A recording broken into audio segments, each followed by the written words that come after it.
Let's look at this problem. We have a uniform 60 kilogram slender bar. Initially, it is at rest on a smooth horizontal plane. So this is actually very important information. Smooth indicates that we do not need to worry about friction, and horizontal plane indicates that we do not need to consider weight. And then there are two forces applied on this slender bar, and we need to determine the acceleration of the bar's mass center as well as the angular acceleration of the bar at this instant. So this right here is the linear accelerations. So this is actually a general plane motion. It is not motion rotation about a fixed axis, because as you can tell, no part of this bar is fixed. So again, we start with free body diagram as well as kinetic diagram.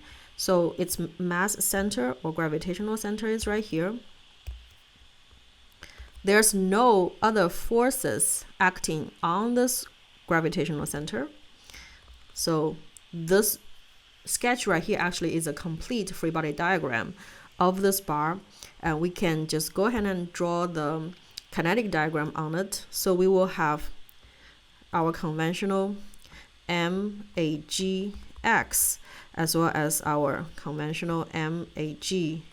When I say conventional, because we're using X and Y coordinate system for general plane motion instead of using normal tangential coordinate system that we use for rotation about a fixed axis. And then we have our rotation IG alpha.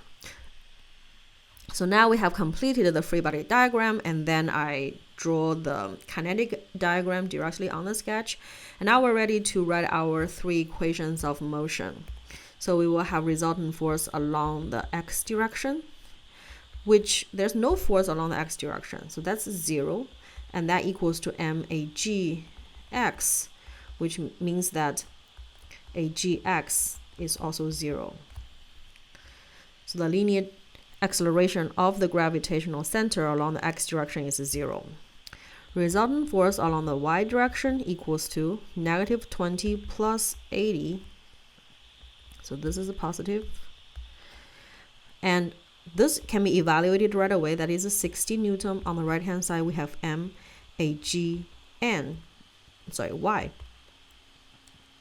which equals to 60 times AGY.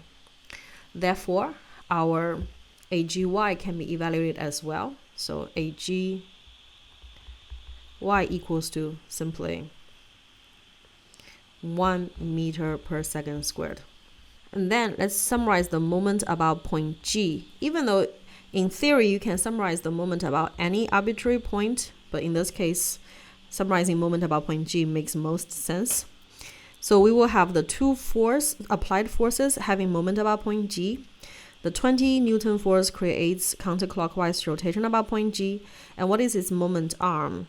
This total length of the rod is 0.75 plus 1.75 plus 0.5, and that is 3 meters. Therefore, from point G to each of the edges is 1.5 meters, half of that. So the 20 Newton force is at a 0.75 meter distance from the edge. Therefore, its moment arm is another 0.75 meter. The 80 Newton force also creates counterclockwise rotation about point G, and its moment arm is 1.5 meter minus 0.5, so 1 meter. So on the right hand side, this equals to IG alpha, and we can look up the equation for a uniform slender rod.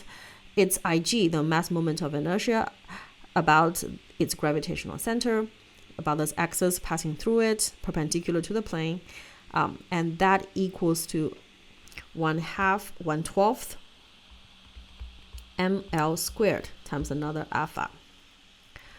Therefore, we have 1/12 times 60 times the total length of 3 meters squared times alpha.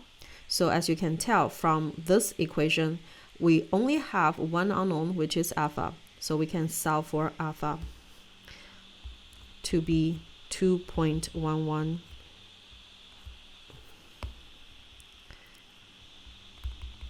radian per second squared. So that is the initial angular acceleration of this rod when it's suddenly subjected to these two applied forces. And it has no linear acceleration along the horizontal direction, along the x direction, but it does have linear acceleration at its mass center of 1 meter per second squared along the y direction.